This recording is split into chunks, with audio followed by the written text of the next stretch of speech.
हमारे video मसीहियों Christians को Bible सिखाने के लिए और उन लोगों के लिए बनाए जाते हैं जो सच्चे परमेश्वर को ढूंढ रहे हैं। किसी अन्य धर्म की आलोचना करना या उसके अनुयायियों का अपमान करना हमारा उद्देश्य बिल्कुल नहीं है। लेकिन कई क्षेत्रों में बाइबल की शिक्षाएं अन्य धर्मों के साथ मेल नहीं खाती। इसलिए अगर किसी को बाइबल की शिक्षाओं से ठेस पहुंचती हो तो कृपया हमारे वीडियो न देखें। मुझे कोई घटी ना होगी, वह मुझे हरी हरी चराइयों में चराता है ना। वह मुझे सुखदाई जल के झरने के पास ले चलता है। ऐसा झरना जहां पर पानी बह ही रहा है ना। क्या कोई तुमको ऐसे झरने के पास घुमाने लेके जाए जहां पर पानी ही ना हो, सूखा पड़े, है ना? तो तुम तो कैसा सोचोगे, कहां लेकर आए हो रे बाबा।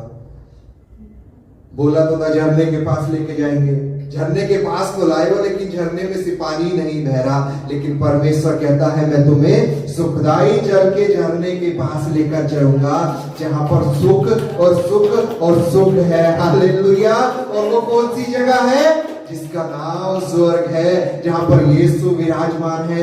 ये वही जगह है जहां पर सुख मिलेगा, जहां पर आनंद मिलेगा, जहां पर कोई बीमारी ना होगी, कोई मुसीबत ना होगी, कोई परेशानी। हालेलुया। ये वो स्वर्ग है। और यीशु ने कहा मैं जगह जाकर तैयार करता हूं। यदि मेरे पिता के पास ना होती तो मैं तुमसे ना कहता, है इसीलिए कही है। हालेलुया।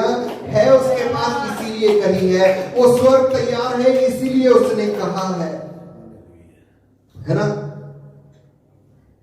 आज आप लोग भले गड्ढे वाली जगह में अपना घर बनाकर रह रहे हो, लेकिन यदि उस जगह पर यीशु पर विश्वास कर रहे हो तो एक दिन ऐसा आएगा, एक समय ऐसा आएगा जब आप यीशु के वादे के अनुसार सोने की सड़कों पर चलोगे। हालेलुया। क्योंकि यीशु ने तो वादा किया है। और वादा जिस स्वर्ग का किया है उस स्वर्ग में परमेश्वर का वचन बताता है वहां की सड़कें भी सोने की होने वाली है। हालेलुया। कैसा लगेगा ना? गोल्ड, सूरज की चमक आएगी और कैसा चमकेगा, है ना। और जब उसका रिफ्लेक्शन तुम्हारे ऊपर आएगा तुम्हारा चेहरा भी चमक उठेगा। हालेलुया। Praise the Lord. सूर्य से भी तेज रोशनी उस जगह पर होगी और उस रोशनी का नाम है यीशु मसीह। हालेलुया। Praise the Lord. क्योंकि सूर्य को बनाने वाले में उससे ज्यादा ही रोशनी होगी, है ना, है ना। जब कोई इंसान किसी चीज को बनाता है, किसी वस्तु को बनाता है, मतलब उस वस्तु से ज्यादा उस इंसान की कीमत है, उस वस्तु से ज्यादा वो इंसान महत्व रखता है, उस वस्तु से ज्यादा वो इंसान बड़ा है ना। सूरज को बनाने वाला यीशु है, मतलब यीशु उससे ज्यादा ज्योति में है। हालेलुया।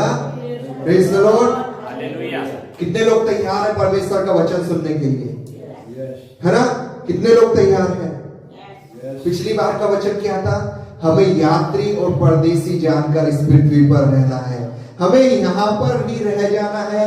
ये सोचकर मत रहिए, ये सोचकर रहिए कि हम परदेसी हैं, हम एक यात्री है और हमें यात्रा करनी है। और यात्रा करने के लिए कुछ तैयारियां करनी पड़ती है। आपको एक जगह से दूसरी जगह पे जाना है तो आपको वहां के हिसाब से तैयारी करनी पड़ेगी, वहां के मौसम के हिसाब से अपनी तैयारी को लेना पड़ेगा। वहां कैसे हम रह पाएंगे उस तैयारी को आपको इसी जगह पर रहकर करना है। हालेलुया। Praise the Lord. आपको एक तैयारी करनी है। आप यहाँ पर परदेसी हो, आपको अपने देश में जाना है जिसका नाम स्वर्ग में है। और उस जगह पर जाने के लिए आपको इस परदेश में रहकर ही तैयारी करनी है। हमने पिछले हफ्ते सीखा, शायद आज वो ऑनलाइन चल रहा होगा और जितने लोग सुनेंगे उसको आशीषित होंगे। हम जानेंगे उससे कैसे लोग तैयारी करते हैं। Hallelujah. Praise the Lord. Hallelujah. यदि किसी ने नहीं सुना है तो जाकर सुन लेना। पिछले हफ्ते का इस हफ्ते लाइव यूट्यूब पे आ रहा है और सुन लीजिएगा। Hallelujah. Praise the Lord. Hallelujah. है ना। उस वचन का टाइटल था यात्री। यात्री। हालेलुया। आप क्या हो? कुनाल क्या हो आप? यात्री। है ना। आप एक यात्री हो, आप एक यात्रा कर रहे हो जो स्वर्ग की यात्रा है। हालेलुया, है ना। आप एक यात्रा कर रहे हो, उस यात्रा को स्वर्ग की यात्रा कहते हैं। हालेलुया। उस यात्रा के लिए एक मार्ग भी है, वो मार्ग खुद यीशु मसीह है।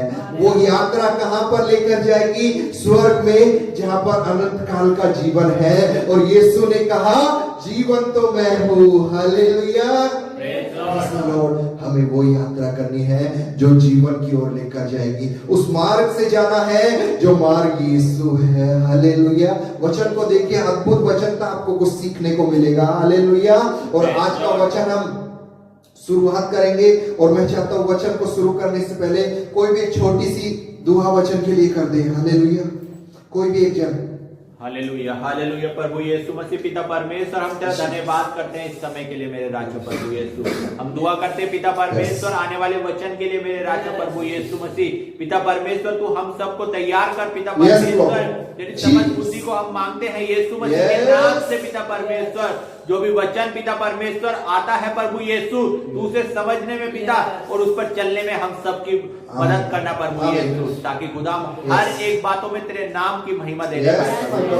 खुदावन को अपनी बुद्धि से नहीं, लेकिन अपनी आत्मा से पिता परमेश्वर हम सबको चला मेरे राजा प्रभु यीशु। हम धन्यवाद करते पिता, इस जगह को भी पिता आपके पवित्र हाथों में सौंपते हैं पिता। कोई भी रुकावट, कोई भी शैतानी बातें इस जगह पर यीशु मसीह तेरे नाम से ना होने पाए प्रभु।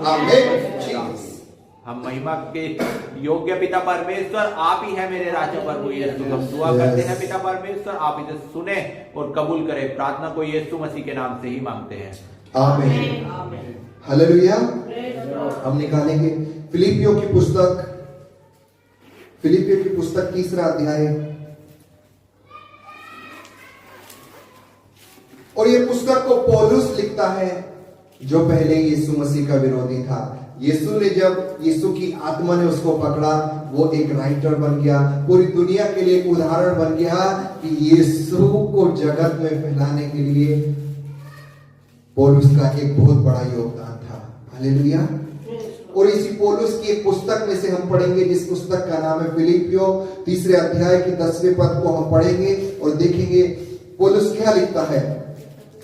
पौलुस कहता है, ताकि मैं उसको और उसके मृत्युंजय की सामर्थ को जानूं। पौलुस कहता है, मैं उसकी और उसके मृत्युंजय की सामर्थ को जानूं। हालेलुया। उस यीशु की मृत्युंजय की, उस यीशु के पुनरुत्थान की सामर्थ को मैं जानूं। पौलुस कहता है, मैं उसके और उसकी मृत्युंजय, उसके पुनरुत्थान की सामर्थ को जानूं। हालेलुया। क्या कहता है? उसके पुनरुत्थान की सामर्थ को जानना चाहता है पौलुस। यीशु के पुनरुत्थान की सामर्थ को जानना चाहता है।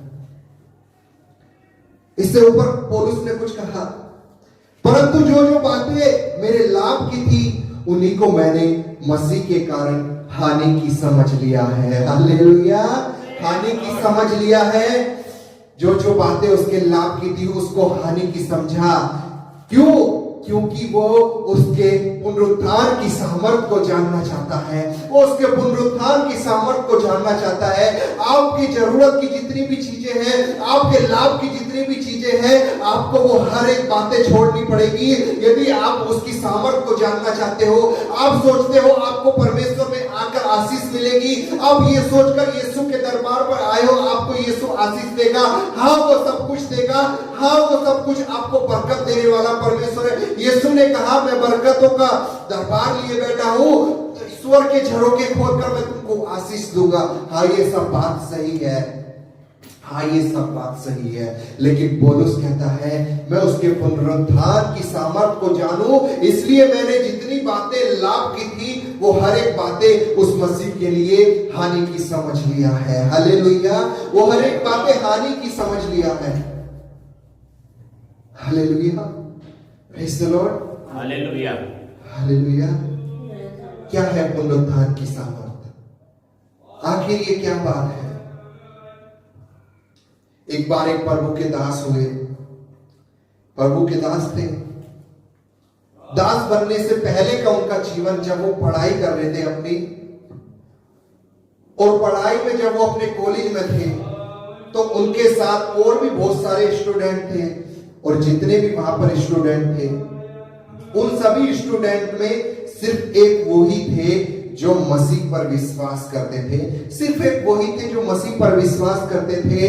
और जितने भी लोगों को, अपने साथी को, वो हर एक को मसीह के बारे में बताते थे। यीशु आश्चर्य करता है, यीशु जी उठा है, यीशु जीवित है, यीशु ऐसे ऐसे लंगड़ों को चलाता है। बहुत सारी बातें यीशु के बारे में वो अपने मित्रों को बताते थे। मालूम उनके मित्र क्या कहते थे? वो कहते थे, हाँ हमारा भगवान भी, हमारा परमेश्वर भी ये सब बातें करता है।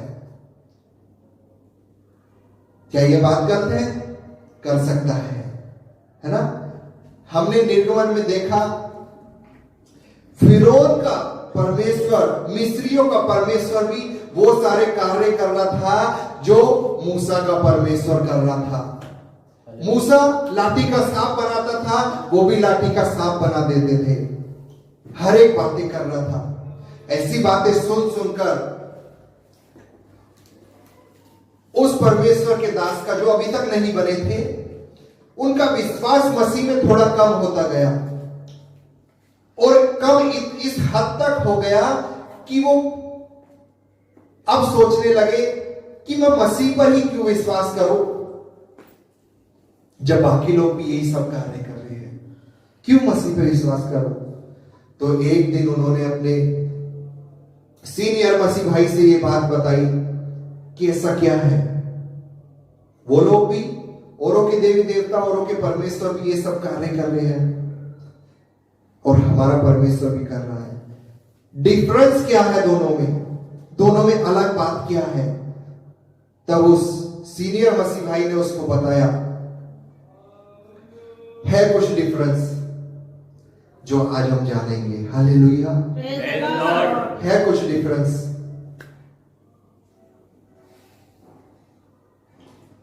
मैं आपको कुछ बताऊं, कुछ दुनिया के उदाहरण देकर। यदि आप इस जगह से, मेरठ से, यदि आप एक जगह पर जाओ, उस जगह का नाम है कुशीनगर। यूपी के कोने पे पड़ेगा, बिहार से सटकर लगेगा। उस जगह पर जाओ, यदि आप मेरठ से 1000 किलोमीटर की, लगभग 1000 किलोमीटर की दूरी तय कर उस जगह पर जाओ, तो वहां पर एक प्राचीन मंदिर है, जहां पर दूर से दुनिया से, पूरी दुनिया से लोग घूमने या उस जगह पर आते हैं। और उस जगह पर एक मंदिर है। उस मंदिर के अंदर बहुत बड़ी एक मूर्ति है, बहुत बड़ी है, मतलब प्राचीन है, वो प्रसिद्ध है बहुत ज्यादा, और वो एक मूर्ति है। और उस मूर्ति पर लोग आते हैं, उसके चरणों पर अपना सिर टिकाते हैं, और जो दुआ विनती करते हैं वो उनको ये विश्वास के साथ कि उन्हें वो मिल जाएगा, वो वहां पर आते हैं। तो हम पूछते हैं वो ऐसा क्यों करते हैं? तो वहां के जो लोग हैं वो कहते हैं कि ऐसा करने से इनको ये सब कुछ मिल जाता है। और वो मूर्ति है भगवान बुद्ध की। कुशीनगर में जब जाओगे आप, भगवान बुद्ध इस जगह पर रहे थे। लोग बताते हैं भगवान बुद्ध इस जगह पर रहे थे, और भगवान बुद्ध इस जगह पर रह के तपस्या करते थे, लोगों को प्रचार करते थे, लोगों को अपनी अपनी सोच के अनुसार समझाते थे, जैसा उनका नियम कानून था लोगों को बताते थे, लोगों को अच्छी लगती थी। और वहीं पर रहते रहते वो मर गए। और जब उनकी जो राख थी, है जो भी डेड बॉडी थी, उस जगह पर दबाई गई, उसके ऊपर उनकी एक मूर्ति बना दी गई है, जो लेटी हुई है, काफी बड़ी है। और जगह जगह से लोग, दुनिया से या बुद्ध को मानने वाले लोग आकर वहां पर अपना सिर टिकाते हैं, अपनी दुआ विनती प्रार्थना को करते हैं। ऐसी एक जगह है जो यहां से लगभग 900 किलोमीटर दूर आप जाओ, लगभग 900 किलोमीटर दूर माउंट आबू उस जगह का नाम है। उस जगह पर भी ऐसी एक मूर्ति हुई है, उस जगह पर भी ऐसी एक मूर्ति हुई है। और उस मूर्ति का नाम है, मैं आपको बताता हूं, रुकिए। माउंट आबू में आप जाओगे और उस मूर्ति का नाम आपको महावीर की वहां पर मूर्ति है। लोग वहां पर भी आते हैं। महावीर भी प्रसिद्ध हुए, लोग वहां पर उनके सामने मत्था टिकाने आते हैं। वहां पर भी पूछते हैं ऐसा क्यों, तो लोग बताते हैं यहाँ पर महावीर जी मरे थे और उनकी जो भी डेड बॉडी वगैरह जो भी थी इसके नीचे दबी है, इसके ऊपर उनकी मूर्ति बना दी है और लोग जगह जगह से आते हैं। ऐसे ही एक जगह हुई, यदि यहां से आप लगभग 4000 किलोमीटर की दूरी पर चले जाओ तो आपको मक्का मदीना मिलेगा। उस जगह मुस्लिम भाई बहन जो जाते हैं अपना ईमान लेकर जाते हैं, अपना विश्वास लेकर जाते हैं और वहां पर अपना सर झुकाकर उससे विनती दुआ करते हैं। वहां पर भी उनकी मजार है, जो मजार है वो पैगंबर की थी और पैगंबर के सामने वो माथा टिकाते हैं।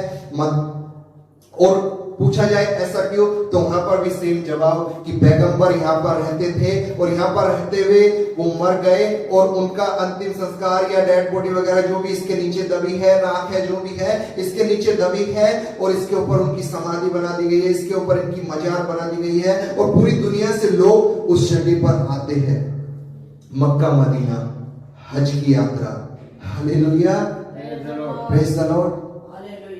ऐसी बहुत सारी जगह है दुनिया में जहां पर लोग अपने अविश्वास लेकर जाते हैं, लेकिन हर एक जगह से एक ही जवाब उनको सुनने को मिलता है कि यहाँ पर ये रहे थे, ये मर गए, उसके बाद इनकी समाधि बना दी गई है, हालेलुया, उसके बाद इनकी समाधि बना दी गई है। अब दुनिया से उनकी बातों पर विश्वास करने वाले लोग उनके पास आते हैं और उनसे दुआ विनती प्रार्थना करते हैं। लेकिन एक और जगह ऐसी है, यदि आपको इस मेरठ से लगभग 3800 या 3900 किलोमीटर यदि आप दूर चले जाओ हिंदुस्तान को पार कर कर, तो आपको एक जगह मिलेगी, वो जगह यरूशलेम है, हालेलुया, वो जगह यरूशलेम है। अभी सुन लीजिए, वो जगह यरूशलेम है, वहां पर भी एक कब्र है, वहां पर भी एक जगह है और वहां पर भी उस जगह पर लोग जाते हैं। बाकायदा पूरी दुनिया से लोग उस कब्र पर जाते हैं। उस मतलब जैसे और जगह पे भी समाधि बोला ना, और जगह पे मजार बोला ना, उस जगह पर एक कब्र है और लोग पूरी दुनिया से जाते हैं। लेकिन मालूम उसमें और बाकी दुनिया की कब्रों में क्या फर्क है? उस जगह पर एक कब्र है यरूशलेम में, लेकिन जब लोग पूछते हैं यहाँ पर लोग क्यों आते हैं, वहां के लोग यही जवाब देते हैं, यही एक कब्र है जो खाली है, हालेलुया, ये एक कब्र है जो खाली है। बाकी आप कब्र में मजार पर जाओगे, हर एक जगह लोग कहेंगे कि ये खाली नहीं है, इसके अंदर जो मरा था उसकी हड्डियां या उसका शरीर या उसकी राख इसके अंदर है। लेकिन एक कब्र है जो खाली है और यीशु ने उस कब्र को हटा दिया। यीशु ने उस कब्र को हटा दिया, तीसरे दिन मुर्दों में से जीवित हो गया और आज भी वो जीवित है और वो कब्र खाली है। उस खाली कब्र को देखने के लिए पूरी दुनिया से लोग जाते हैं, हालेलुया, उस खाली कब्र को देखने के लिए पूरी दुनिया से लोग जाते हैं। दुनिया की जितनी भी कब्रें हैं, इन कब्रों को बांधा गया है, इन कब्रों को बंद किया गया है, इनके जिसकी भी कब्र है उसको इसके अंदर बंद किया गया है और लोगों को इन कब्र के पास जाना पड़ता है, अपनी दुआ विनती प्रार्थना करने के लिए इन कब्र के पास जाना पड़ता है, इन मजार पर जाना पड़ता है, अपनी अपनी विनती को लेकर इस जगह पर जाना पड़ेगा। लेकिन यीशु तीसरे दिन मुर्दों में से जीवित हो गया, यीशु ने वो कब्र को खाली कर दिया। अब आपको अपनी विनती दुआ उस जगह पर लेकर जाने की जरूरत नहीं है, यीशु जीवित है और यीशु ने कहा जहां 2 या 3 मेरे नाम में जमा होंगे मैं उनके बीच में उपस्थित होऊंगा, हालेलुया। आज मेरठ में आप बैठे हो, मेरठ में बैठकर यीशु से दुआ कर रहे हो, यीशु आपकी यहीं पर दुआ सुनने वाला है, हालेलुया। यीशु आपकी विनती दुआ प्रार्थना आपको आशीष चंगाई हर एक बातें यहीं पर दे देगा। आपको उस जगह पर जाने की जरूरत नहीं है, हालेलुया। उस जगह पर लोग जाते हैं सिर्फ खाली कब्र को देखने के लिए, खाली कब्र को देखने के लिए उस जगह पर जाते हैं, हालेलुया। विनती दुआ करने नहीं जाते, है ना। यीशु ने नहीं सिखाया तुम उस जगह पर जाकर विनती करो। यीशु ने कहा जहां 2 या 3 मेरे नाम में इकट्ठा हो जाए मैं उनके बीच में हाजिर हूं और जब वो हाजिर है वो आपको बरकत भी देगा, जब वो हाजिर है आपको आशीष भी देगा, जब वो हाजिर है आपको चंगाई भी देगा, hallelujah, praise the Lord, hallelujah. ये फर्क है।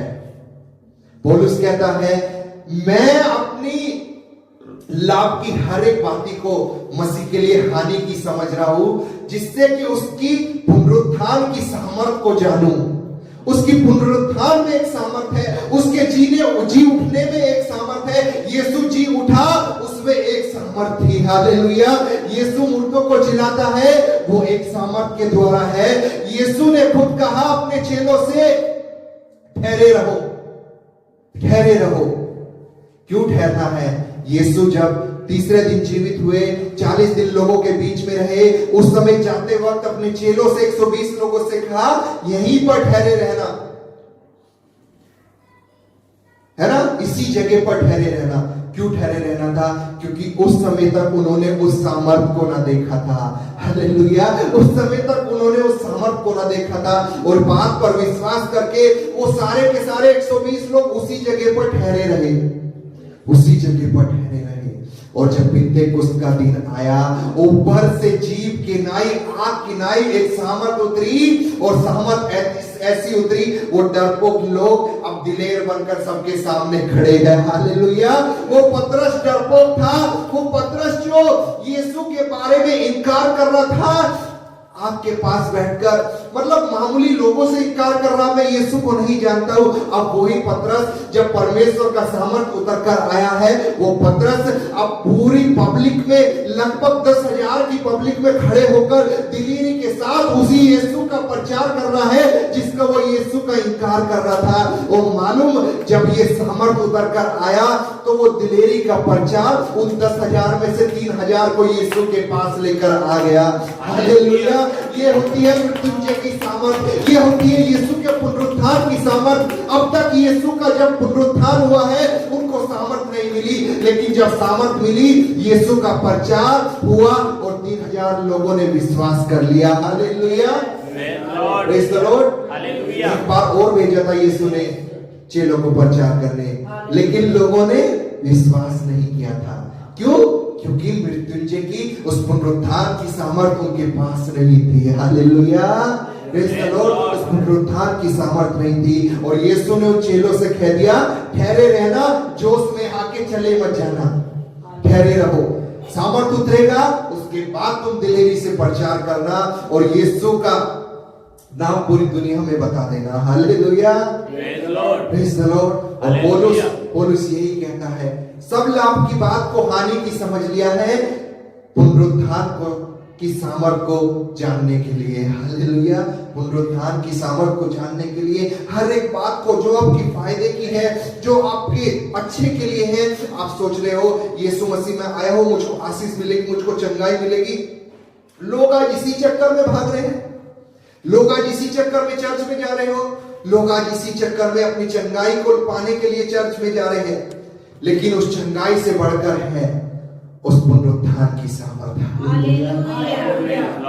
यीशु मारा गया इसलिए नहीं कि आपको चंगाई मिले। यीशु ने तो कोड़े खा लिए आपकी चंगाई के लिए, लेकिन मारा जाना चंगाई के लिए नहीं था, जीवित होना चंगाई के लिए नहीं था।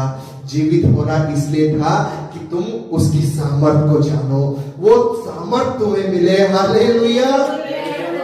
Praise the Lord. हालेलुया। पौलुस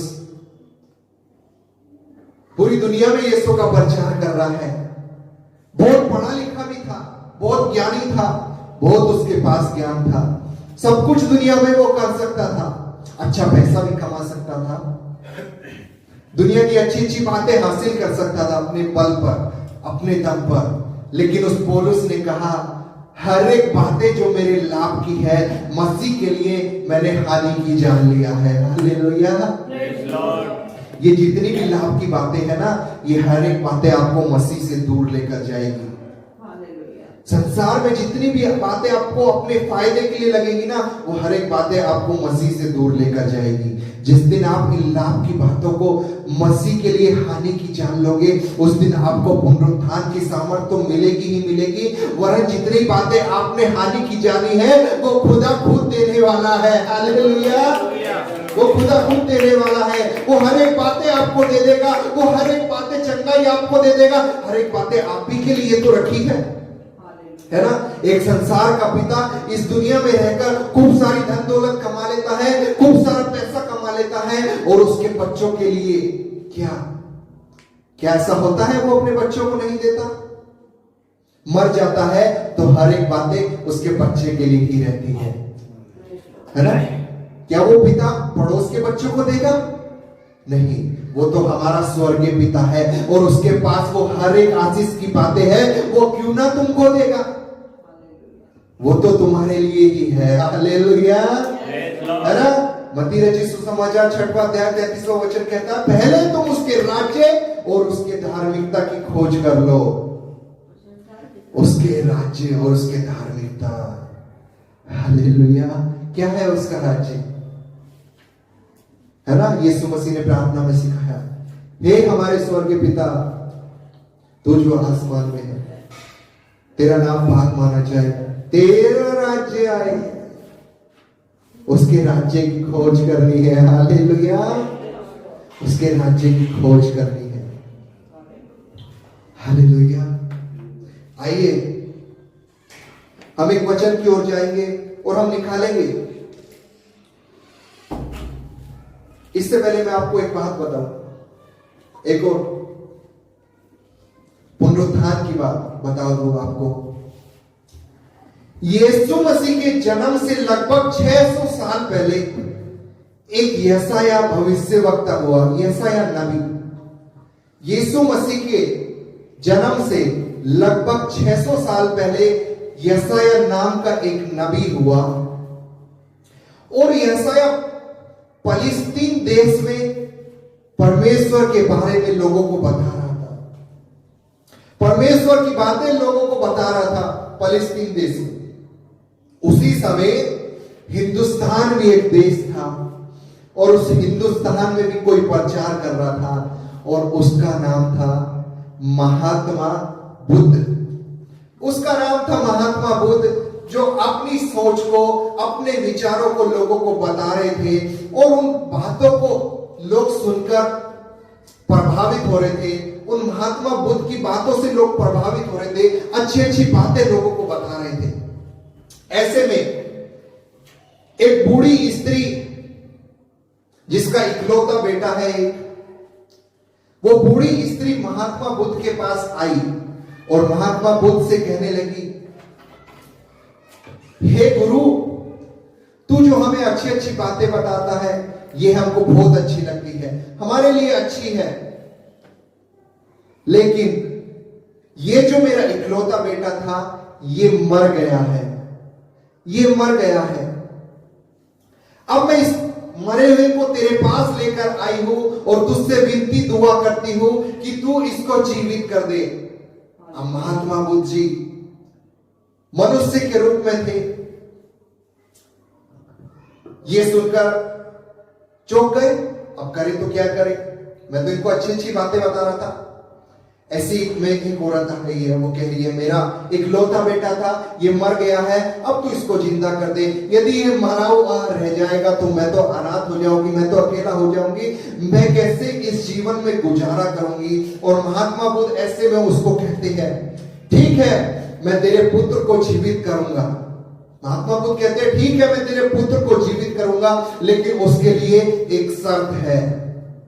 और महात्मा बुद्ध उससे कहते हैं, पहले तू जाकर एक सरसों के दाने को लेकर आ, पहले तू जाकर एक सरसों के दाने को लेकर आ। तो वो औरत कहने लगी, ठीक है ये तो आसान सी बात है, जल्दी लेने के लिए।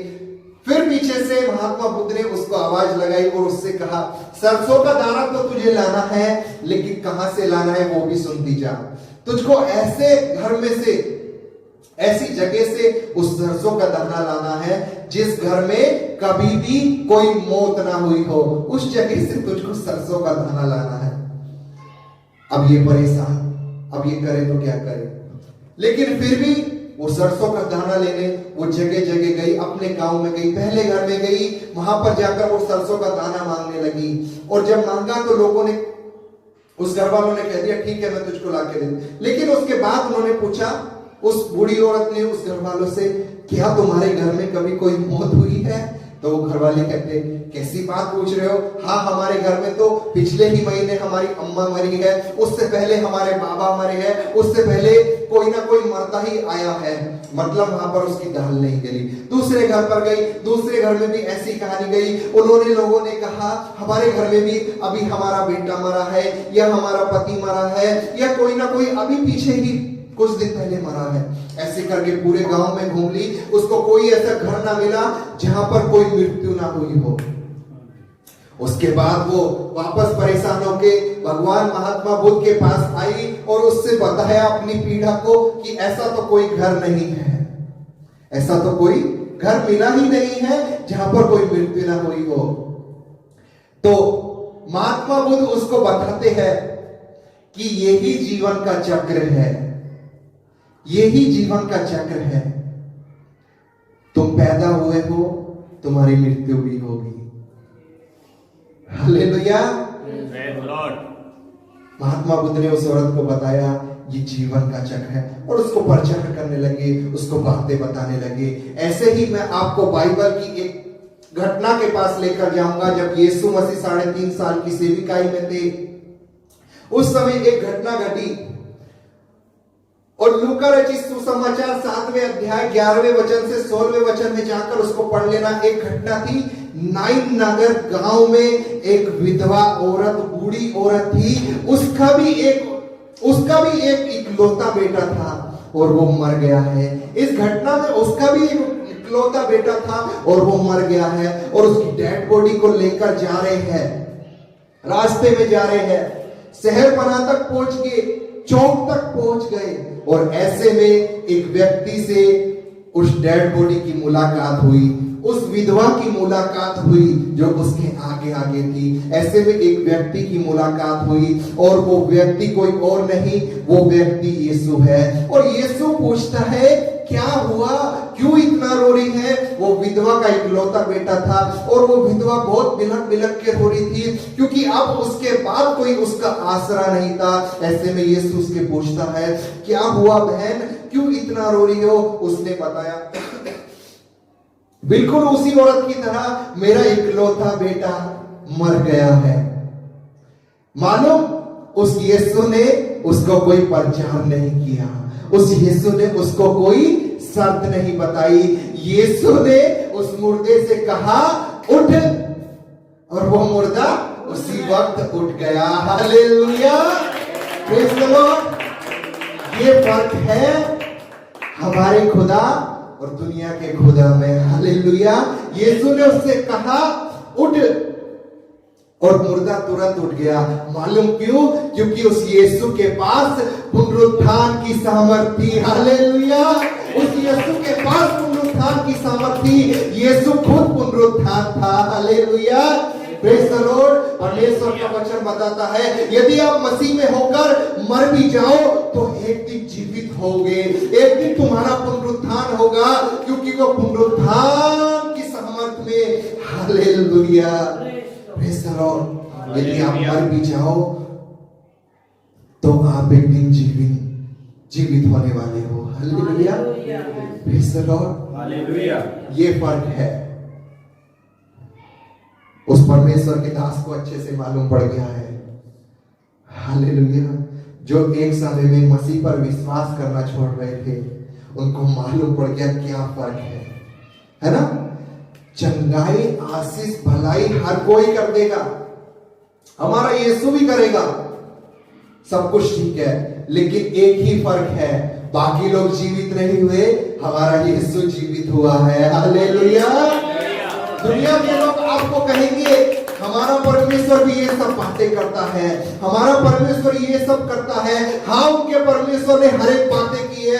हाँ, उनके परमेश्वर ने लोगों को छुटकारा दिया है। हाँ, उनके परमेश्वर ने लोगों को बंधन से छुड़ाया है। हाँ, उनके परमेश्वर ने लोगों को आजादी दी है। हाँ, उनके परमेश्वर ने आशीष दी है। उनका परमेश्वर भी आश्चर्य काम करता है। लेकिन जब मृत्यु पर फतेह पाने की बात आई तो हर एक का मुंह बंद हो गया है, हर एक कब्र में जाकर बैठ गया है, हर एक को मृत्यु सहनी पड़ी है। लेकिन ऐसे में एक है जिसने मृत्यु पर फतह पाई है और उसका नाम हमारा परमेश्वर यीशु मसीह है। Hallelujah. Praise the Lord. Hallelujah.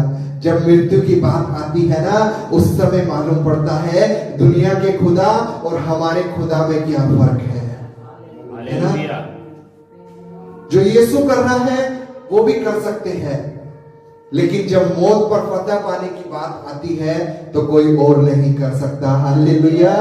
ये वो ही कर सकता है जिसने कहा जीवन तो मैं ही हूं। हालेलुया। ये वो ही कर सकता है जिसके पास जीवन है। जो खुद जीवन है उसको मौत क्या हरा सकती है? हालेलुया।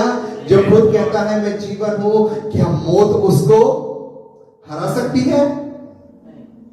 नहीं। जवाब है नहीं। ऐसे ही हम एक पुराने नियम में जाएंगे और पहला राजा की पुस्तक निकालेंगे और 17वां अध्याय। यहां पर एक भविष्य वक्ता हुआ जिसका नाम था एलिया। हालेलुया। जिसका नाम था एलिया। यहां पर एक भविष्य वक्ता हुआ जिसका नाम था एलिया। तिस्बी एलिया, तिस्बी जगह का वो रहने वाला था। तिस्बी एलिया, इस जगह पर हम पढ़ते हैं तिस्बी एलिया। पहले वचन से पढ़ेंगे। तिस्बी एलिया जो गिलाद के परदेशियों में से था, उसने आहाब से कहा,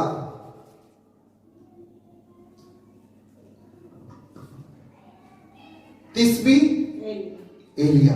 तिस्बी इसके पिता का नाम था। माफ कीजिएगा, गलत बोल दिया कि वो उस जगह का रहने वाला। तिस्बी इसके पिता का नाम था। गिलाद जगह का ये रहने वाला था। और तिस्बी एलिया नाम से इसको लोग जानते थे, मतलब इसके पिता से इसकी पहचान थी। और गिलाद के परदेशियों में से था। उसने आहाब से कहा, आहाब एक राजा था। उस समय में आहाब एक राजा था और आहाब को उपमा दी गई है संसार की। आहाब एक संसार को दर्शाता है। और एलिया ने आहाब से कहा है, परमेश्वर का बड़ा जन है, परमेश्वर का भविष्यवक्ता है। आहाब जो संसार है उसके साथ उठ बैठ रहा है, संसार के साथ अपनी संगति लगाकर बैठा है। और संसार के लोग भी देखिए, संसार भी देखिए आपसे संगति बराबर बनाकर रखेंगे। आहाब उस एलिया के साथ रहने में कंफर्टेबल फील कर रहा है। बहुत गलत इंसान है आहाब। उस रानी का पति है ये इजबेल, जो बड़े बड़े परमेश्वर के दासों को, बड़े बड़े राजाओं को फंसाती थी। आहाब उसका पति है और संसार को दर्शाता है। और आहाब को परमेश्वर के दास, परमेश्वर के लोगों के साथ रहने में अच्छा लग रहा है। और इस एलिया को भी उस संसार के साथ रहने में अच्छा लग रहा है। और एलिया इस संसार से कहता है, इज़राइल का परमेश्वर यहोवा जिसके सम्मुख में उपस्थित रहता हूं, उसके जीवन की शपथ, उसके जीवन की शपथ, परमेश्वर के जीवन की शपथ, इन वर्षों में मेरे बिना कहे ना तो मेह बरसेगा और ना ओस पड़ेगी। परमेश्वर का बड़ा भविष्य वक्ता है। घमंड में इसने अपने मुख से कह दिया, मेरे बिना कहे ना तो मेह बरसेगी और ना ओस पड़ेगी। मेरे बिना कहे, घमंड से भरा हुआ है। परमेश्वर का बड़ा दास, परमेश्वर का भविष्य वक्ता, परमेश्वर इसकी बातें सुनता है। ये परमेश्वर के सम्मुख उपस्थित रहता है। परमेश्वर से दोनों आपस में बातें करते हैं। एलिया और परमेश्वर दोनों आपस में बातें करते हैं। परमेश्वर के सम्मुख उपस्थित रहता है। ऐसे में इसने घमंड से भरा हुआ होकर एक बात अपने मुख से निकाल दी है बेवजह। इन वर्षों में मेरे बिना कहे ना तो मेह बरसेगा और ना ओस पड़ेगी। बताओ, इससे पहले आपको कुछ ऐसी घटना दिखाई दी कि एलिया को यह करने की जरूरत पड़ती? अब कह तो दिया है, अब परमेश्वर उसका दोस्त जैसा है, करना तो सब परमेश्वर के हाथ में है। लेकिन इसने परमेश्वर के सामने भविष्य, परमेश्वर से एक भविष्यवाणी कर दी है, आहाब से कह दिया है मेरे बिना कहीं ना मेवर से कि ना ओस पड़ेगी। अब परमेश्वर कह रहा है तूने कह तो दिया बेटा, तूने कह तो दिया, अब तेरे कहने के अनुसार मुझे करना भी पड़ेगा और अब मैं करने जा रहा हूं, लेकिन करने जा रहा हूं तो इसे झेलना भी तुझे ही पड़ेगा। हालेलुया, प्रेज द लॉर्ड, है ना। परमेश्वर कहता है अब मैं तेरे कहने के अनुसार कर तो रहा हूं, अब इस करी को तू खुद भी झेल, है ना, क्योंकि एलिया भी तो खुद उसी जगह पर रह रहा था ना, है ना, एलिया भी तो खुद उसी जगह पर रह रहा था। अब देखिए क्या हो गया है, तब यहोवा का यह वचन उसके पास पहुंचा, यहां से चलकर पूर्व की ओर जा, है ना।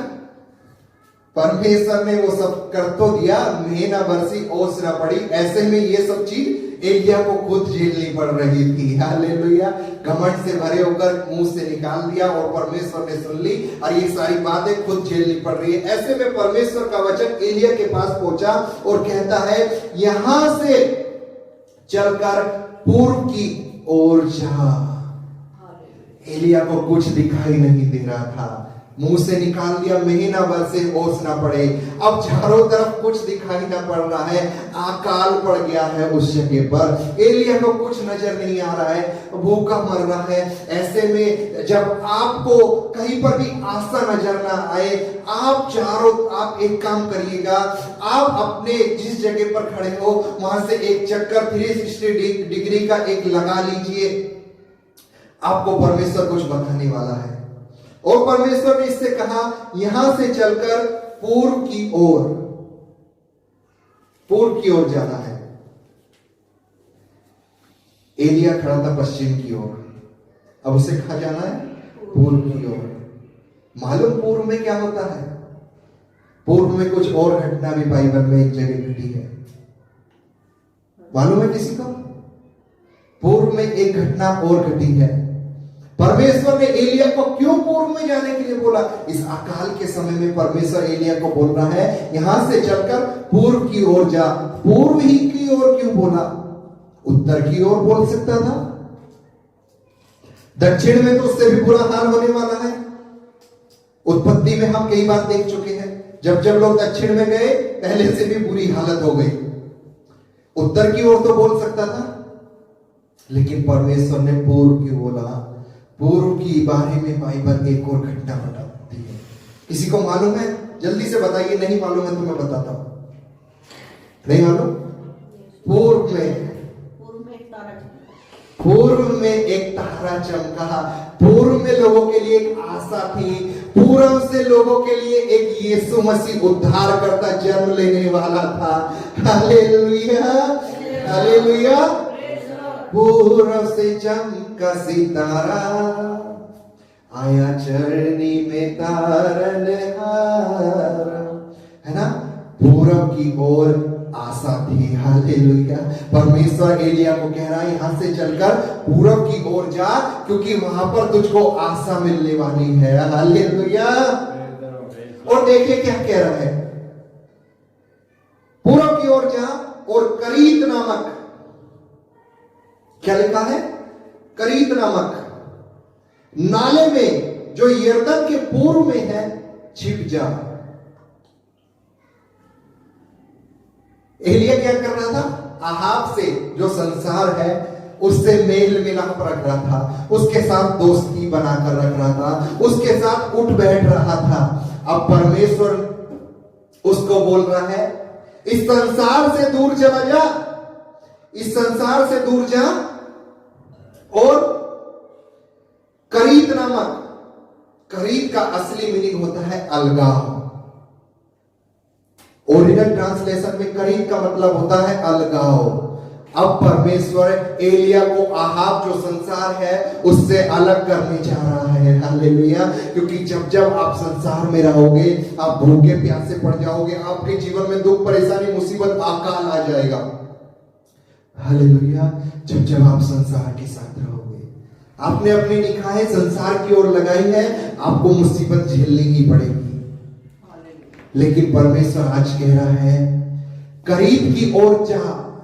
करीब नामक यरदन के पूर्व की ओर नाले में जाकर छिप जा। नाले का नाम था करीत, और करीत का असली मीनिंग होता है अलगाव। परमेश्वर आहाब और एलिया में अलगाव चाहता था।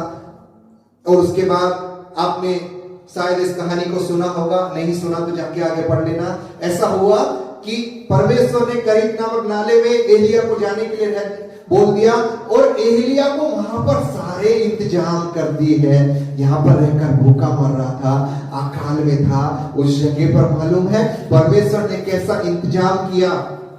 उस जगह पर लिखा है एलिया को एक कौवा मांस ला कर दे रहा है। वहां पर भूखा मर रहा था, पूर्व की ओर गया, आशा की ओर गया, अब इसको भोजन मिल रहा है। और मालूम परमेश्वर का इंतजाम भी किसके द्वारा था, जो कभी भोजन को छोड़ता नहीं है। कौवा एक ऐसी चीज है, उसके सामने मांस रख दो तो कितनी दूर से खुशबू सूंघकर आ जाता है, और वही कौवा अपने हिस्से के मांस को एलिया के पास पहुंचा रहा है, क्योंकि कौवा को मालूम है। और कौवे कहते हैं हम तो कटे पुतली है, दागे हैं खुदा के हाथ, है ना। कौवा को उस परमेश्वर ने आज्ञा दी है, जाकर मेरा दास जो भूखा है उसको तुम मांस खिला, है ना। और कौवा उसकी आग परमेश्वर की आज्ञा के अनुसार एलिया को मांस खिला रहा है। अब अच्छा पेट भर जा रहा है। अब इसके बाद एक घटना यहां पर आई है। तब यहोवा का यह वचन उसके पास पहुंचा, चलकर सीदोन के सारपत नगर में जाकर वहीं रह।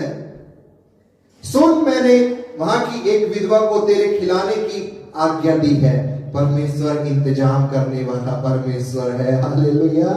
अब तक तो कौवा खिला रहा था, अब परमेश्वर ने मनुष्य को बोल दिया है वहां जा, वहां पर एक विधवा औरत है सारपत की, वो तुझको खिलाएगी। अब देखिए ये विधवा भी कैसी थी। विधवा के पास ये गया और जाकर बोलने लगा मुझको खाना खिला। तो विधवा उसको जवाब देती है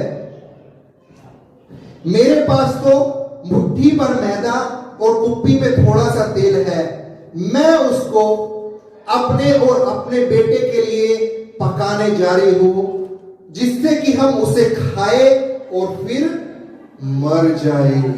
वो औरत क्या बोल रही है, मेरे पास इतना ही है कि मैं उसे पकाकर खाऊं और खाने के बाद हम दोनों, मैं और मेरा बेटा, मर जाए। देखिए कैसी अद्भुत बात है। तीसरी कहानी, एक विधवा औरत और एक लौता बेटा। तीसरी कहानी आज हमें सुनने को मिलती है। परमेश्वर की महिमा हो। और ये औरत बोल रही है मेरा बेटा और मैं खाकर मर जाए। यहां पर भी मरने की बात हो रही है ना। एलिया ने कहा मुझको लाकर खाना दे। औरत बोल रही है मेरे पास थोड़ा ही है, इतना है कि हम दोनों खाकर मर जाएंगे। कई बार बहुत सारी इस दुनिया में औरतें, बहुत सारी बहनें ऐसी होती कि परमेश्वर की आज्ञा को नहीं मानती, जिसका दंड उनके बच्चों को भुगतना पड़ता है। हालेलुया। कई बार ऐसी दुनिया में औरतें होती हैं जो परमेश्वर की आज्ञा के अनुसार ना चलते हुए अपनी सोच के अनुसार चलती है, और उसका दंड उनके बच्चों को भुगतना पड़ रहा है। एलिया ने औरत से कहा, लेकिन औरत क्या बोल रही है, मैं और मेरे बच्चे दोनों मर जाएंगे। हालेलुया। Praise the Lord. आप सबको परमेश्वर की आज्ञा को मानना है। फिर एलिया ने उससे कहा मत डर, जाकर मेरी बात के अनुसार कर, परंतु पहले मेरे लिए एक छोटी सी रोटी बनाकर मेरे पास ले आ, फिर इसके बाद अपने और अपने बेटे के लिए बनाना। एक ही रोटी के लिए मैदा था। एलिया बोल रहा है पहले मेरे लिए ले आ।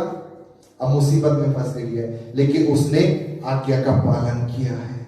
और जब आज्ञा का पालन किया, एलिया को खिलाया, मालूम क्या हुआ, आशीष इतनी ज्यादा आ गई कि वो जो घड़े में मैदा था ना वो खत्म हो रहा था, और जो कुप्पी में तेल था ना वो खत्म हो रहा था, क्योंकि बरकत देने वाला खुदा ही है। हालेलुया। खुदा के दास जब आएंगे उनको खिलाओगे तो आपके घर में कमी घटी नहीं रहेगी। खुदा स्वर्ग के भंडार, स्वर्ग के दरवाजे खोलकर आपको आशीषों से लबालब भर देगा। हालेलुया। और घटना ऐसी हुई, उस औरत का सारा घराना खाता जा रहा है, लेकिन घड़े में ना मैदा खत्म हो रहा है, ना कुप्पी में तेल खत्म हो रहा है। और ऐसे में ही एलिया उस जगह पर रहने लगा है। ऐसे में एक घटना हुई, 17वां वचन हम पढ़ेंगे। इन बातों के बाद उस स्त्री का बेटा जो घर की स्वामिनी थी रोगी हुआ, और उसका रोग यहां तक बढ़ा कि उसका सांस लेना बंद हो गया। आशीष मिल रही है, सब बात हो रही है, लेकिन इन सब के बाद एक घटना हुई है।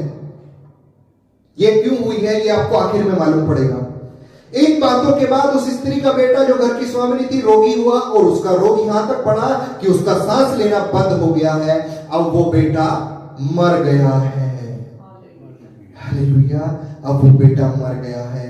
और वो औरत एलिया के पास उस बच्चे को लेकर आई। 18वें वचन में पढ़ेंगे। तब वह एलिया से कहने लगी, हे परमेश्वर के जन, मेरा तुझसे क्या काम? क्या तू इसलिए मेरे यहां आया है कि मेरे बेटे की मृत्यु हो? क्या तू इसलिए यहां आया है कि मेरे बेटे की मृत्यु का कारण हो और मेरे पाप का स्मरण दिलाए? औरत क्या बोल रही है? जब तक आशीष मिल रही थी तब तक एलिया को अच्छे से रखा, अच्छे से पका के रोज रोज खिला रही थी अच्छा खाना। लेकिन जब मुसीबत आई, उसी परमेश्वर के दास को, उसी परमेश्वर के भविष्यवक्ता को, उसी परमेश्वर के नबी को बोल रही है, मेरा तुझसे क्या काम? क्या तू इसलिए यहां पर आया है कि मेरे बेटे की मृत्यु का कारण हो? मुसीबत आई, परमेश्वर को भूल गए। जब तक आशीष दे रहा है, हाँ परमेश्वर अच्छा है, जब तक आशीष दे रहा है परमेश्वर की महिमा कर रहे हो। जैसे ही मुसीबत आई, परमेश्वर को कोसने लग रहे हो। Hallelujah, praise the Lord, hallelujah. देखिए, और एलिया उससे मालूम क्या कह रहा है? जा, तेरा बेटा मर गया है, जाकर कब्र में गाड़ दे। जा, तेरा बेटा मर गया है, जाकर कब्र में गाड़ दे। हाँ, मैं तो इसीलिए आया था कि तेरे बेटे की मृत्यु का कारण बन जाऊं। अब मर गया है ना, अब मेरा कारण पूरा हो गया है। अब जाकर अपने बेटे को कब्र में गाड़ दे, उसका अंतिम संस्कार कर दे। तू मेरे पास क्यों आई है? एलिया ने कहा। हालेलुया। परमेश्वर के दास ने देखिए क्या कहा है। उसने उससे कहा, अपना बेटा मुझे दे। तब वह उसे उसकी गोद से लेकर उस अटारी पर ले गया जहां वह स्वयं रहता था, और अपनी खाट पर लिटा दिया। हालेलुया। कहां लेकर गया? अटारी पर। क्यों अटारी पर लेकर गया? इस धरती पर हर कोई आपको मिल जाएगा, लेकिन यदि आपको इनसे अलग जाना है तो आपको ऊंचाई पर जाना पड़ेगा। इसीलिए खुदा कहता है, विश्वासी उकाब के समान ऊंचाइयों पर उड़ेगा। हालेलुया। विश्वासियों को उकाब बताया है। विश्वासियों को परमेश्वर ऊंचाई पर रखना चाहता है। विश्वासी को परमेश्वर नहीं चाहता कि बाकी लोगों के जैसे जमीन पर रहे। परमेश्वर चाहता है उनसे ऊंचाई पर आकर विश्वासी रहे।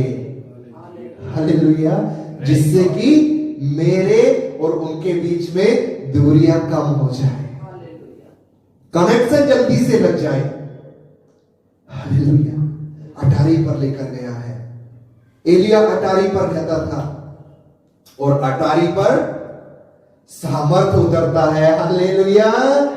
अटारी पर उस पुनरुत्थान का सामर्थ होता है जो यीशु ने मृत्यु के बाद अपने चेलों को, 120 लोगों को सामर्थ दिखाया। हालेलुया। वो लोग कहां पर मौजूद थे? लिखा है ऊपरी वाली अटारी पर वो सारे लोग परमेश्वर से विनती कर रहे थे। नीचे की हम थे, पूरी दुनिया के लोग आए हुए थे, बाजार लगा हुआ था, मेला भी लगा हुआ था।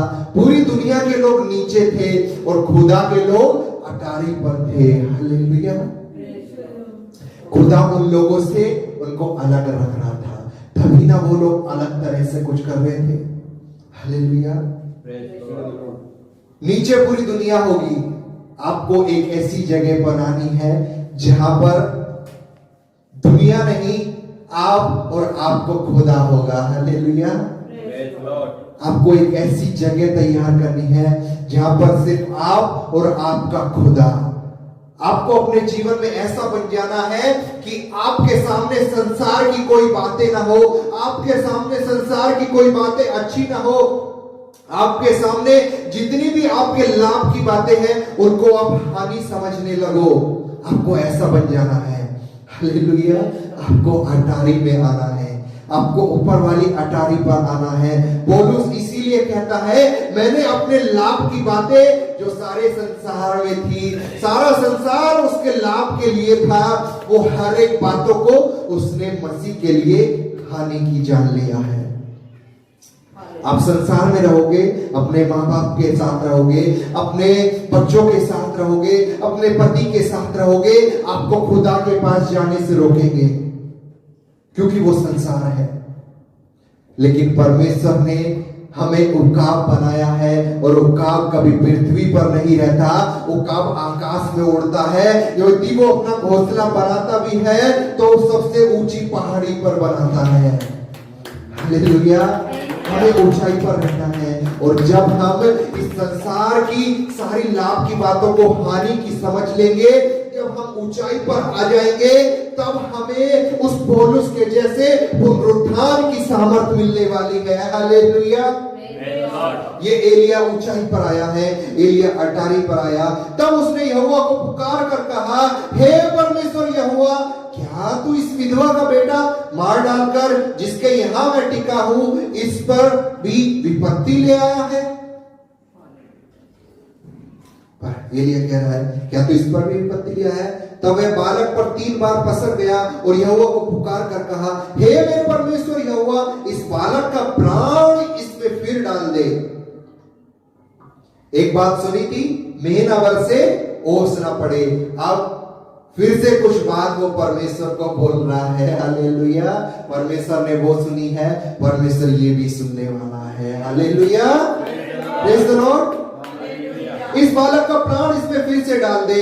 एलिया की यह बात यहोवा ने सुन ली, यहोवा ने सुन ली।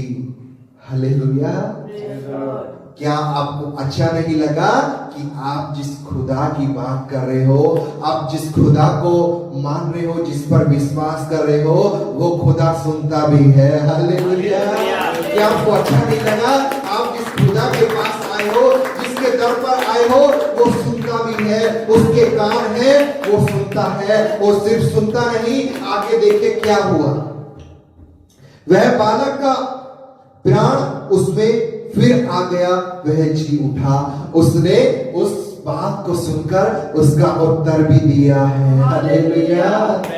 हमारा खुदा वो नहीं जो सुनता ना हो, है ना। यशायाह की पुस्तक बताती है, परमेश्वर के हाथ इतने छोटे नहीं तुम्हारा उद्धार ना कर सके। बाइबल में एक जगह वचन ऐसा भी लिखा है, परमेश्वर के कान इतने बहरे नहीं कि तुम्हारी पुकार को ना सुन सके, तुम्हारी विनती दुआ को ना सुन सके। हालेलुया। Praise the Lord.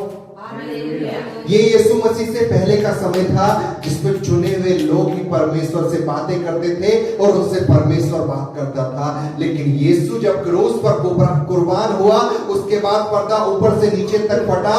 उसके बाद यीशु के पास हर कोई बात करने जा सकता है, अपनी विनती दुआ लेकर जा सकता है, और यीशु हर एक की बात को सुनने वाला परमेश्वर है। हालेलुया। Praise the Lord. यही अद्भुत बात नहीं, वो हमारा खुदा जिसकी हम उपासना करते हैं, उसके हाथ भी है, उसके पैर भी है। वो हाथों से छूता है, पैरों से चलता है, कानों से सुनता है, मुंह से बोलता है, आंखों से देखता है, और जब वो बोलता है लंगड़े उठकर चलने लगते हैं। हालेलुया। मुर्दे जिलाए जाते हैं। उसने लाजर से कहा, हे लाजर उठ और बाहर आ, और मालूम लाजर एक ही आवाज में लगभग 8 सीढ़ी जमीन से नीचे है वो कब्र, इतनी गहराई में है। उस गहराई में आवाज सुनकर लाजर उठकर आ गया और लिखा है ऐसे उठकर आया मानो जैसे सो रहा हो, है ना। वो खुदा जब आवाज लगाता है मुर्दे उठ जाते हैं। हालेलुया। अभी नाइन नगर की विधवा के बारे में सुना, मुर्दे उठ गए। और यहाँ पर भी देखिए इस विधवा का बेटा मर गया है और परमेश्वर के दास ने पुकारा है, परमेश्वर के दास ने विनती की है और देखिए परमेश्वर ने उसकी विनती को सुन लिया और बालक का प्राण उसमें फिर आ गया और वह जी उठा। बालक जी उठा। क्यों जी उठा? क्योंकि यीशु ने कहा मैं जीवन हूं, तुम जीवित रहोगे क्योंकि मैं भी जीवित हूं। हालेलुया। यदि यीशु मसीह में होकर कोई मर भी जाए वो मरा हुआ नहीं, सोया हुआ कहलाएगा और एक दिन आएगा यीशु उसको आवाज देकर उठाएगा। हालेलुया। और देखिए क्या हुआ है, तब एलिय्याह बालक को अटारी पर से नीचे घर में ले गया, मरे हुए को गोद में उठाकर लेकर गया था। जब जीवित हो गया तो उसको नीचे लेकर आया है, अपने पैरों से चलकर आया है। और एलिय्याह ने यह कहकर उसकी माता के हाथ में सौंप दिया, देख तेरा बेटा जीवित है ना। जब बच्चे को लेकर गया था कैसे थे हाथ? ऐसे, बच्चे के ऐसे होंगे, लेकिन जब जिंदा होकर आ रहा है शायद ऐसे होंगे। हालेलुया। क्योंकि खुदा की महिमा को उसने देख लिया है, मौत के मुंह से बाहर आया है, मौत पर फतेह पाकर आया है। हालेलुया। यीशु से पहले बहुत सारे लोग मृत्यु से फतेह पा चुके थे, लेकिन अनंत काल के लिए यीशु ही जीवित हुआ था। ये टेम्परेरी जीवन था, कुछ समय के बाद ये बच्चा फिर से मर गया होगा, लेकिन यीशु एक बार जब जीवित हुआ है वो आज तक भी जीवित है। हालेलुया। ये है संसार में और हमारे खुदा में फर्क। हालेलुया। ये पुनरुत्थान की सामर्थ थी जो उस मरे हुए को जीवित कर दिया था। हालेलुया। Praise the Lord. और देखिए क्या हुआ, औरत एक स्टेटमेंट दे रही है, औरत एक बात को बोल रही है, विधवा औरत। स्त्री ने एलिय्याह से कहा अब मुझे निश्चय हो गया है।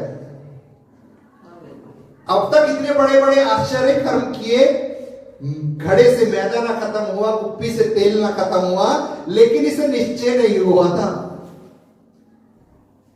निश्चय कब हुआ? जब इसने पुनरुत्थान की सामर्थ को देख लिया। हालेलुया। निश्चय कब हुआ? जब मुर्दे में से जीवित हुआ है, जब मुर्दे के अंदर प्राण को डाला गया है और जीवन यीशु है। यीशु कहता है मैं ही हूं जो जीवन हूं। जब इसने जीवन को, जब इसने पुनरुत्थान को देख लिया है, तब इसे निश्चय हुआ है। लोग आपके आश्चर्य कर्म दिखाएंगे, लोग आपको आश्चर्य कर्म करेंगे यीशु के नाम से। आप उन आश्चर्य कर्म को देखने के लिए उस जगह पर जाओगे, उन आश्चर्य कर्म को हासिल करने के लिए उस जगह पर जाओगे, लेकिन आपको निश्चय नहीं होने वाला है कि आपको पुनरुत्थान का सामर्थ मिलेगा। Hallelujah. Praise the Lord. Hallelujah. Hallelujah. बहुत सारी जगह पर यीशु के नाम से चिन्ह और चमत्कार हो रहे हैं, यीशु के नाम से आश्चर्य कर्म हो रहे हैं। हाँ, वो सब बात सही है, लेकिन क्या आप उन आश्चर्य कर्म के लिए उस जगह पर जा रहे हो? क्या वो आश्चर्य कर्मों को देखने के लिए जा रहे हो? यीशु पृथ्वी पर आया इसलिए नहीं कि आपको आश्चर्य कर्म दिखाए, यीशु पृथ्वी पर इसलिए आया कि आपको पुनरुत्थान का सामर्थ मिले। हालेलुया। आपको पुनरुत्थान का सामर्थ मिले, और जब वो मिलेगा आपको निश्चय हो जाएगा वही है जो जिंदा खुदा है। हालेलुया। है ना?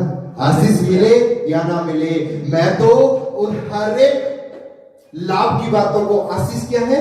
लाभ की बात। बरकत क्या है? लाभ की बात। चंगाई क्या है? लाभ की बात। संसार की बात क्या है? लाभ की है। पैसा क्या है? लाभ का है। इन हर एक बातों को यदि आप हानि की समझने लगोगे तो खुदा के पुनरुत्थान का सामर्थ्य आपको मिलने वाला है। ये सारी बातें तो मिल ही जाएगी। आमीन। आमीन। Hallelujah. Praise the Lord. Praise the Lord. Hallelujah. Hallelujah. Praise the Lord. Praise the Lord. Hallelujah. जब पुनरुत्थान की सामर्थ उतरकर उन चेलों के ऊपर आई, 120 लोगों के ऊपर, मालूम वो पौलुस जो डरा हुआ था, वो सामर्थ को जो पुनरुत्थान की थी, वो मिलने के बाद ऐसा बोलने लगा, ऐसा बोलने लगा। पढ़ना चाहेंगे क्या बोला उसने? क्यों वहां पर हुआ? पढ़ते हैं। कुछ अलग था घटना जो आपने शायद ना सुनी हो।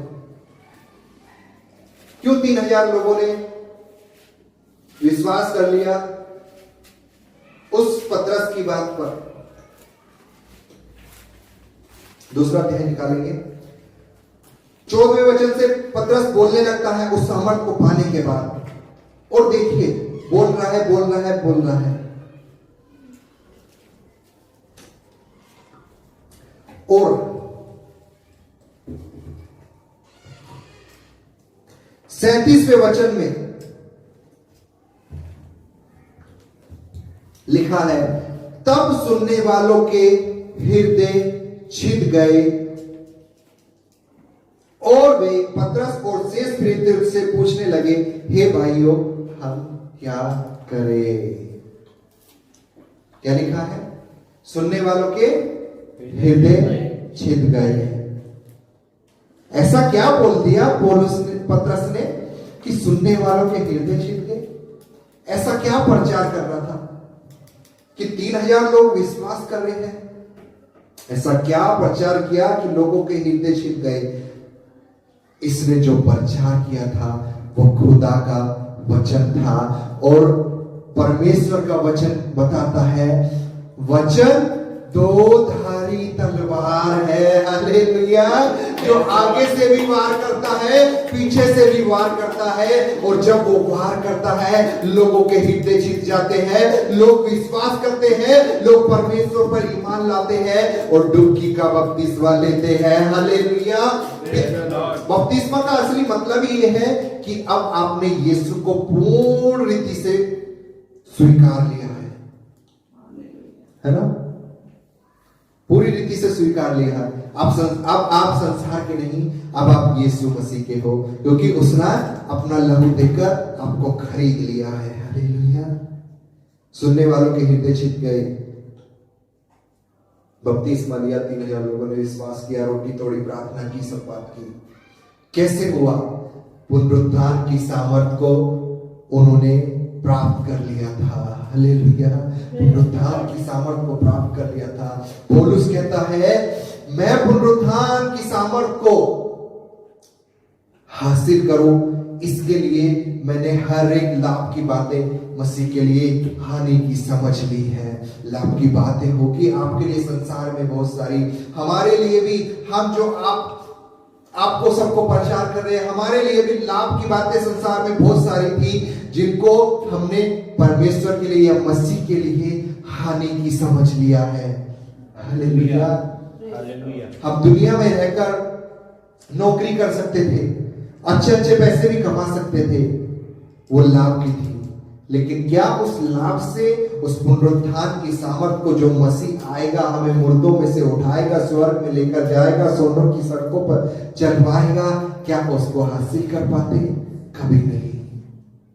यदि बरकत दे सकता है तो वो खुदा दे सकता है। हम लाखों कमा ले, उसमें बरकत ना होगी। हम एक कमाए, उसमें बरकत ही बरकत होगी। हालेलुया। उस विधवा को देखा ना, कुछ भी नहीं था, लेकिन खुदा ने उसको और उसके साथ उसके पूरे घराने को खिलाता चला गया उस अकाल के समय में। खुदा कुछ भी कर सकता है, उसके लिए कुछ भी असंभव नहीं है। आइए अपनी आंखों को बंद करेंगे और इस वक्त दुआ में जाएंगे। आप क्या सोचकर, क्या दिमाग में लेकर यहाँ पर आए हो, वो हर एक बातें एक तरफ रख दीजिए। वो तो खुदा आपको देने ही वाला है। हर एक लाभ की बात है, हानि की समझ लीजिए, क्योंकि हर एक लाभ की बात आपको आपके खुदा से दूर लेकर जाएगी। लेकिन यदि हानि की समझोगे तो उसके पुनरुत्थान की सामर्थ को प्राप्त करने पाओगे, और जब वो सामर्थ मिलेगी, खुदा आपको हर एक बातें देने वाला है। ओ माय जीसस, परमेश्वर पिता मैं दुआ करता हूं लोग, प्रभु यीशु जितने भी लोग ऑनलाइन इस वचन को सुनेंगे, आने वाले समय में जब भी सुनेंगे परमेश्वर, मैं उन सब के लिए दुआ करता हूं लॉर्ड, खुदावन तेरे नाम में वो अपने हर एक लाभ की बातों को हानि समझ बैठे, और हर एक को परमेश्वर तेरे पुनरुत्थान की सामर्थ दे, तेरे पुनरुत्थान की सामर्थ हर एक को मिलने पाए लो। ऐसे ही मैं दुआ करता हूं परमेश्वर, हर एक को तू आशीषित करना, हर एक को तू चंगाई देना लॉर्ड। परमेश्वर जितने भी लोग बीमार हैं लॉर्ड, हर एक को तू ही हाथ बढ़ाकर तेरा आत्मा छू ले। Yes Lord.